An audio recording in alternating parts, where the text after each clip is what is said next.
magiging comparison nandun is kung gaano magiging ka-open yung kalaban nila para mag-penetrate when it comes to team fight. In-expect ko talaga yung plot doon kasi I've seen that on the previous series where ginamit yun ng Team Empire. They had this link, they had this plot with the Purify, with Avarice on the side lane. But yeah, it is what it is.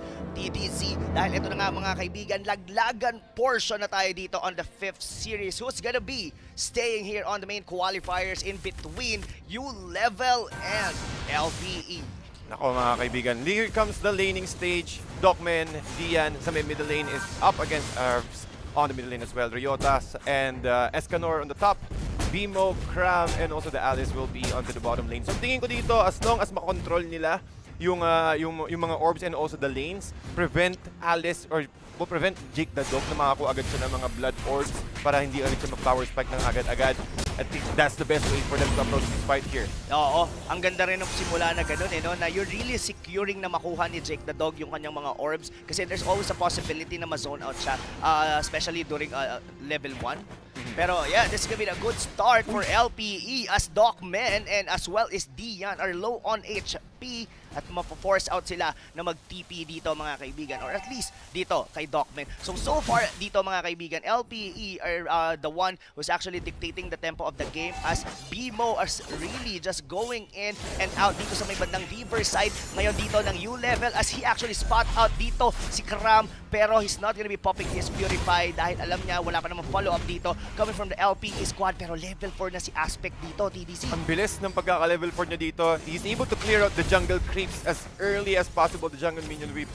And also, just securing the crab, no? Ginamit niya agad yung kanyang ultimate mountain chakra para magkaroon ng information, okay, mag-i-engage pa sila o hindi. They're always prioritizing giving space for this YSS for Aspect to get his items as early as possible. So protect YSS and then start rotating kapag nagkaroon na sila ng level 4. Oo.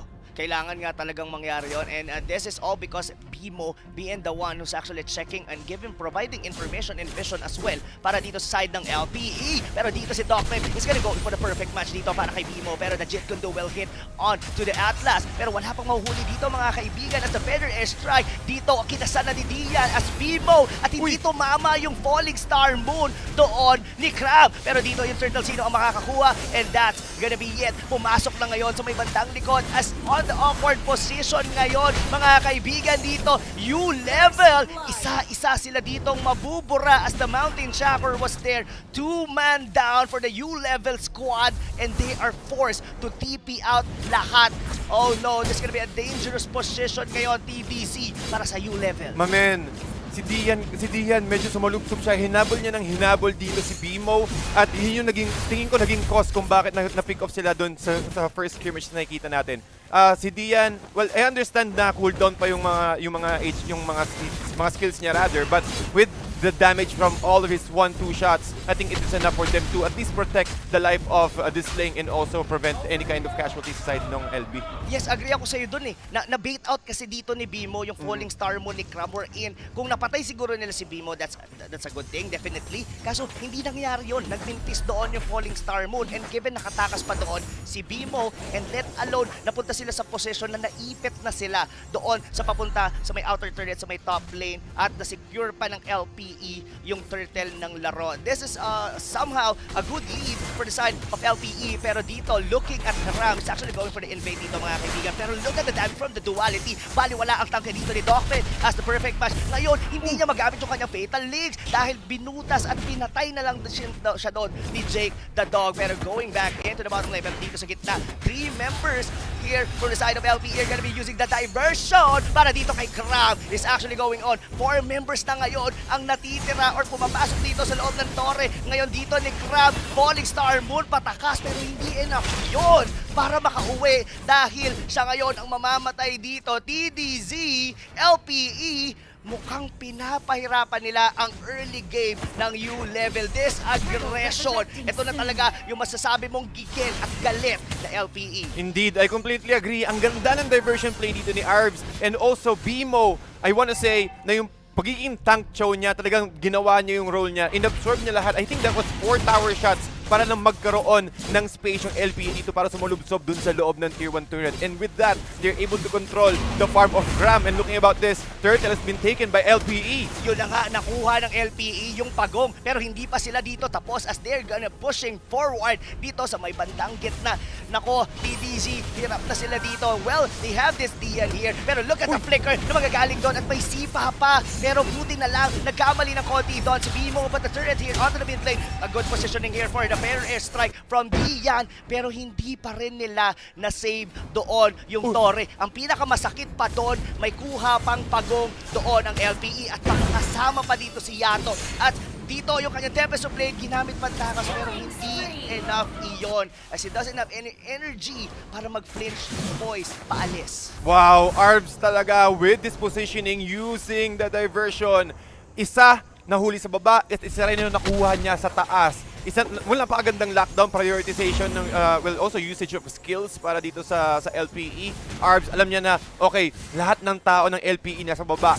Alone ito dito siling sa taas. So ito na naman after an objective, they will rotate into a different lane again, just giving enough space for YSS to get his orange buff while giving him more farm. Well, since hindi contested yung middle lane so ang laking bagay din niya para makakuha ulit siya ng isa pang core item. Totoo yun. Yun yung kailangan talagang mangyari doon. Pero alam mo, TDC, kailangan gawin dito ng U-level. Kailangan nilang pahintuin yung momentum Kumbaga, wag muna nilang sabayan. Kasi mainit ngayon dito yung LPE. Kahit sino yung lumabas sa kanila, kayang-kayang tunawin ngayon dito ng LPE. And left alone, ang bilis din ng kanilang mobility as yung diversion nga, nagagamit na lang nila pang alis. Pero look at the Fatal Links on 4! Pero may kasama pa rito na ultimate coming from Dian with a feathered airstrike. Isa ang mabubura, si Aspect yun. Pero pumasok naman sa palikod, si Jake the Dog with flowing blood. Double kill na dito ang Alice. And that's gonna be a comeback kill. 2-for-1 exchange. And I guess, LPE pa rin ang mas nakalabang. Ang ganda ng pagkaka-Fatal Links dito ng LB, ng Limit Breakers. Kaso,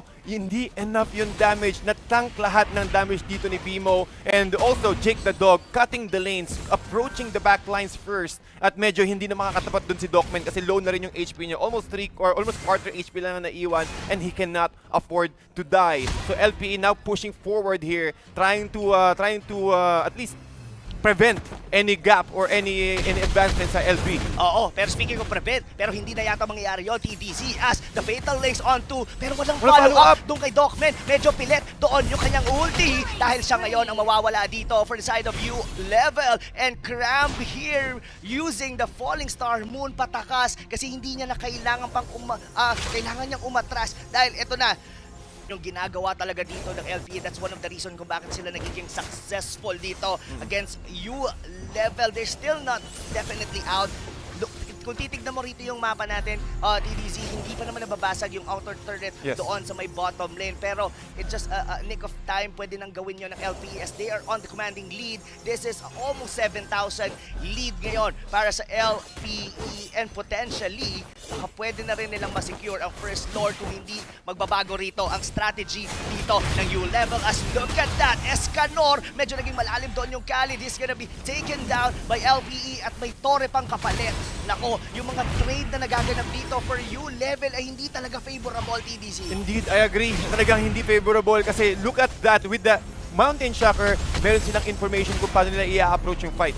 Oo, speaking of approach, ang approach dito, Cram will be using the Falling Star Moon. Pero ito na, sinama-sama nila ang mga combo with the Fatal Links on 2. Pero nasa ng combo, nasa dito, ang backup dito coming from the Ulvl squad as their 4 members down. Ngayon, ang natitira na lang dito, si Escanor with his Khalid. Ang tanong, kaya niya bang depensahan to? Look at that, the diversion was being used. Pero hindi na daw, tapusin na lang. Dahil hindi naman yata na mabubuhay dito ang mga members dito ng Ulvl as they could be potentially finish the game. Gagawin ba yun ng LPE? But they are still respecting here the members from Ulvl as one by one they are about to respawn. Kuha na natin yung base torre sa baba. Hayaan na muna natin yan. Ubusan natin dito ng resources ang Ulvl at potentially kunin na muna rin natin ang Lord. Pero hindi na yata mangyayari yon, TDZ, dahil bakbakan na naman as Jake the Dog was able to sustain the damage coming from the Forza. Napakagandang bait din dito ng LPE. Alam nila na okay, sige, palapitin natin si Docman,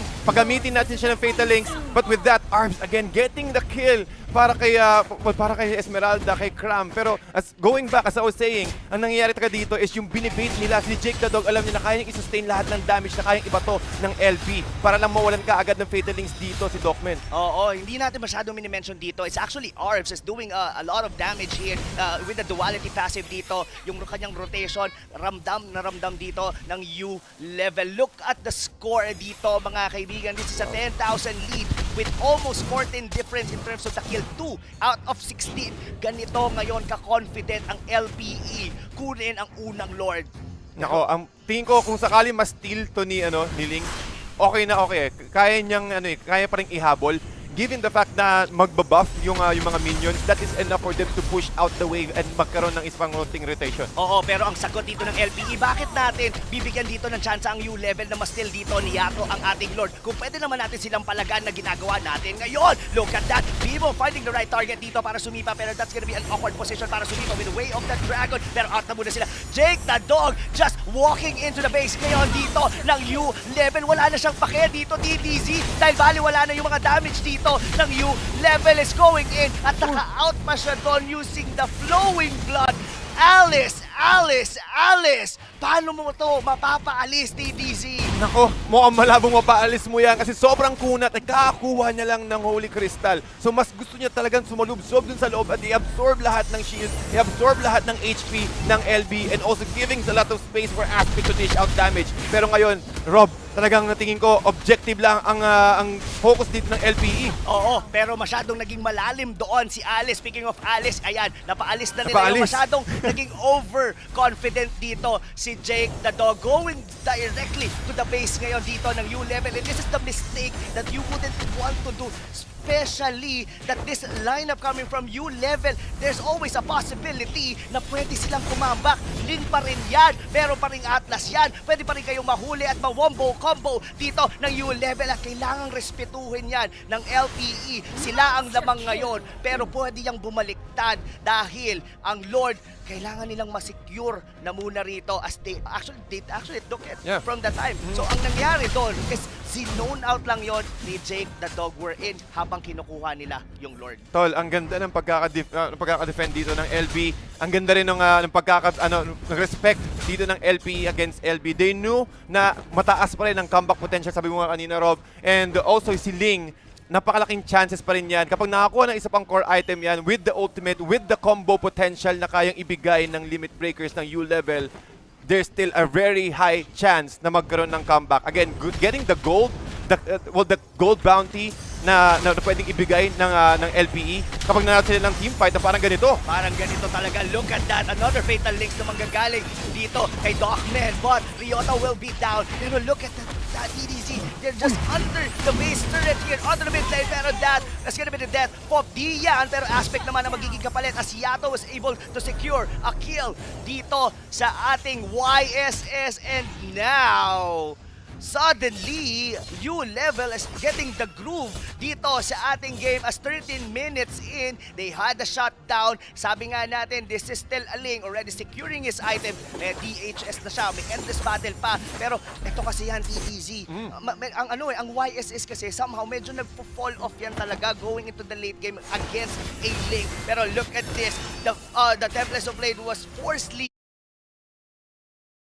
use kasi sinubukan niyang mag-steal ng purple buff pero he's not gonna be successful. Kailangan niya talaga yung purple buff doon. Lalo kapag parating na ng 15-minute mark, pero si Bimo dito mukhang hinahabol. Jeet Kundo, knock up, nag-ultimate then forcing a flicker out para kay Bimo. Pero ngayon, Rob, tingin ko dito, you just need to play it patiently. Ramdam ng LPE na medyo umaalunsod sila at nakakuha ng pick-off ng return kill dito ang LB. So they need to play it patiently. Wag magkaroon ng opportunity or wag bigyan ng opportunity ang U-level na maka-pick off ng kahit isa pa o dalawa. Tama ka doon, TDC. They have to play it safe. This is already an LPE's game to lose. They had a complete control or grasp nitong laro na to. Look at that. Basag na yung Torre doon sa ibaba. Pero still, Ulvl, ang nangyayari kasi is medyo nagiging malalim ang laro dito, most especially dito si Jake the Dog. Hindi mo naman siya din masisisi dito, TTC. Bakit? Lamang sila. He actually has the item to be able to sustain. Pero pag sobrang lalim noon, it's under the base mismo. Pero mamaya na yon dito, TTC, as BMO is really finding a target here para may masipa siya. But Docman will be the one to zone out dito. Look at the positioning ngayon dito ng Ling. He's very patient. Pero pinapantayan siya rito ni BMO.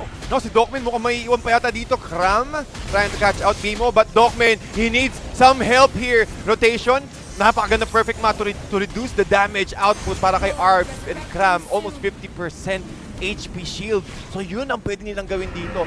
Try to prolong the match or try to prolong the skirmishes and then try to sustain all the damage hanggang magkaroon ng magandang opportunity si Docman na makakuha ng Fatal Links and then i-execute nila yung combo nila with the Farsa. Feather Airstrike. Totoo yun. Kailangan talagang maging patient dito ng Ulvl. Pwede silang makakuha pero hindi na yata magiging patient. Itong LPE as BMO is about to way of the dragon dito si Escanor pero mabuhay pa yon mga kaibigan. So wala nga yung ultimate si BMO but LPE is still trying to get the level 2 Lord dito mga kaibigan as Jake the Dog try to zone out Escanor pero mukhang kakansilin yata nila dito yung Lord at papansin nila lang dito nila si Escanor with the Raging Sandstorm na patakas pero yung mga members na Ulvl are actually flanking or trying to find a way na makapick off dito sa may bandang likod. So Escanor is already down pero sino ang susunod as BMO hinintay ito ng Ulvl itong pagkakataon na magpunta sa may bandang Lord dahil magka-counter engage sila. Ito na yon mga kaibigan pero hindi sila naging successful dahil si Yato ay namatay as Docman already been killed or rather pinatay niya dito si Aspect as Crab as was able to sustain the members of LPE. This is already a 3v1 matchup. Palag pa rin ang Esmeralda pero mas malakas pa rin ang Alice sa kanya. Ang ganda ng play doon ng LB. Sinubukan nila na okay, alam na namin na hindi makakatakas dito si Escanor. So ginawa nila, pumasok sila doon sa loob ng brushes. They're trying to make a play. But unfortunately, na-pick off agad sila. Na-separate agad sila ni BMO. And with that, na-pop off agad ni Dian yung kanyang feathered airstrike. And also, maganda rin yung pagkakakuha ng Fatal Links dito ni Docman. Nagamit din yung Tempest of Blades dito ni Ling. But unfortunately, hindi pa rin enough yung damage. Sobrang kunat na. Speaking of Jake the Dog, kaya niyang i-sustain lahat kahit isa o dalawang heroes lang yung nasa AOE ng kanyang Blood Oath, enough pa rin yung sustainability na kaya niyang ibigay sa kanya. Alam mo, those risky plays, masasabi ko, TDC, was the play to win. Hindi yun naging successful, oo, pero if they were able to pick off like 1 or 2 heroes from that position, kasi alam na nga nila na hindi na makakatakas si Escanor. Kung magbaback away sila, masisecure niyan doon ng LPE yung Lord. So, that's a silver lining na hindi nakuha ng LPE yung Lord. So, they have one more chance na makuha ito ngayon as Docman already had a vision dito sa Lord. Pero will they be enough? Abot ba sila dito para makakuha ng steal dito sa Lord? Ang tanong, ito na, papasok na dito si Crab with the Falling Star Moon pero hindi niya tinamaan si Aspect sa likod. Pero yung Lord, kanino mapupunta? Yun ang tanong. Nakuha yun ni Escanor mga kaibigan but the Mountain Shocker is dealing too much damage para dito sa mga member ng Ulvl. Pero isa pa lang naman or rather dalawahin mo na ang nakukuha or napapatay dito ng LPE as Jake the Dog trying to chase away dito yung mga members ng Ulvl as Yato is just jumping around dito pero mukhang mabipick off din ang Ling. 4-man down. Mukhang hindi na yata mag-make sense dito kahit meron pang Lord ang Ulvl kung hindi naman kayang depensahan to ni Escanor. Escanor, ang lone survivor dito sa side ng LP. Nilabas, ginamit ang Jeet Kundo. Pero ang canon dito ang LPE but Escanor trying to sustain his life. Pero mukhang hindi yata enough. 4 laban sa isa. Ang 3 seconds pa, last 6 seconds pa si Docman. At mukhang medyo mahihirapan dito. Walang minions! Aspect trying to sustain the burn damage but it is not enough. Dalawa miyembro ang LPE dito ang medyo alanganin ng HP. Jake the Dog here trying to sustain with his life using the Blood O. Enough din yung damage doon, Rob. Walang minion, TDC. Ilang beses na natin nakita yun. Pero yun na nga, buhay pa rin ang Ulvl mga kaibigan. It was all Escanor living the moment of his life with the Khalid. Nako, ito lang TDZ. Masasabi ko lang kahit ganito ngayon kalamang ng LPE, tingin ko we're back to Nako, square one. we're back talaga, tol. Ang pwedeng gawin lang dito talaga ng LPE for them is to catch off Dogmen. Hintayin nila na gamitin lahat ng ultimates ng limit breaker ng U-level, tsaka sila pumasok. Pero with the initiation from Dogmen, he need to do it right. He need to catch the right targets as well. Aspect na nakaka-free hit. Ngayon nagamit na yung Mountain Shocker. LPE needs to play defensively. Medyo mahirap sumulubsob kasi yung sustainability ni Escanor, yung kanyang ultimate plus the Falling Star Moon is enough for them to burn BMO or at least Aspect out of the game. Especially Arbs. Si Arbs, yung positioning, napakalaking bagay sa LPE. Malaking bagay talaga yung positioning dito ni Arbs as the Loyi is the one who's actually giving the damage dito para sa side ng LAUS Playbook Esports. Pero look at that, Ryota able to absorb most of the damage dito from U-level. Pero nako, TDC, nandito na tayo ngayon sa point na kahit sino nakakapalag na talaga, nakakapag-sustain ika nga. And now, LPE, or rather U-level, they're trying to find a way para mabaliktad to. Nakakuha ng purple buff dito si Ling. Talagang this is the opportunity that they are waiting for. Kasi unting buff lang, yung buff sa ganitong klaseng oras is napakalaking bagay para sa LP. Kailangan nila ng additional skills para makapag-burst out. Pero ang ginagawa dito ng LP is naghihintay lang din sa mga brushes. Oo. Pero Take off ang hinihintay nila. Ito kasi yan, TDZ eh. Yes, nakikita natin in terms of kalamangan, in terms of gold, that was 8,000 or rather 9,000 lead ngayon dito ang LPE. But itong link na to, it's gonna provide enough problems para dito sa side ng LPE as it could potentially use side lane pushes. Si Yato dito for the U level, forte niya to eh. Mahilig niyang gawin to. Clutch plays over clutch plays. Kailangan na lang talagang mangyari dito in the side of U level is that potentially itong si Crab mahuli niya dito si Aspect. Kaya kailangan dito ng mga members dito ng LPE maging maingat talaga sila sa kanilang positioning at hindi pwede sila na mahuli. Pwede siguro Fatal Links on 2 or rather 1, pero kung mahuhuling 3, 4 sa kanila at mas yung maganda. layering ng U-level baka potentially makomeback pa dito. Pero ito na nga si Dogman going on to the Fatal Links, but the Purify was already been popped dito ni Arb. Pero ang unang namatay dito is gonna be Aspect. Kinuha na muna siya dito ni Escanor, pero that's gonna be the Tempest of Blade been used here by Yato. But meanwhile, onto the back lane, a Way of the Dragon na magagal kay Vivo. Will that be enough para mapatay doon yung ating Ling? Enough na yon. At it's gonna be a 1-for-1 exchange. Pero Ling, kapalit kay Aspect, parehas na jungler ang nawala rito on both of the teams. And mukhang reset na naman ang ating team fight, TDZ. Hindi pa rin tapos ang laban. Yan ang kwento ngayon. Pero dito naman sa loob, BMO really tanky with the Sky Guardian helmet at meron na rin siyang immortality. Cram doing his best para ma-push back dito si BMO.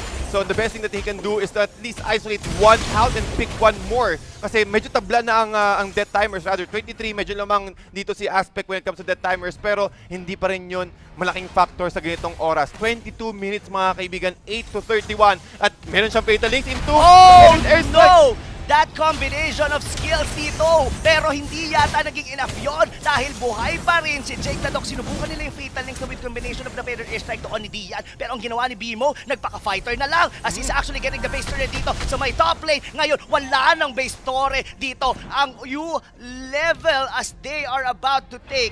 Pwede na silang kumuha ng lore dito, Kuya TDZ, pwede and Bimo still alive. Nako, talagang ang gagawin lang talaga dito ni BMO, since hindi niya kailangan ng mana, hintay lang siya ng onte, back off. Keep the lanes pushing sa side dito ng LPE kasi ayaw nilang, alam din nila na napakalaki ng comeback potential at yung magiging factor dito kung sino yung mananalo for the whole game is itong next Lord. Kapag na-wipe out kayo, for sure, mahirap ng kumambak doon. At kung kayo naman yung nakakuha ng Lord, ang laking possibility na magkaroon ng malaking comeback. Malaki talaga yung comeback na yon. Pero dito, Bimo will be using the Way of the Dragon doon kay Escanor. Pero the Fatal Links onto will be there with the combination of Red Airstrike dito ni Dian. Sino ang unang mabubura as the backlanes dito ng U-level as being flanked ngayon. Dito, nila Jake the Dog at sama mo pa si Aspect at dalawang member or isa na wala na rito. That's gonna be Dian at isusunod mo pa dito si Crab. Isa-isa na ngayon na namamatay dito ang mga members dito ng U-level. Look at Jake the Dog. He's actually holding on the two members of U-level onto the backlanes.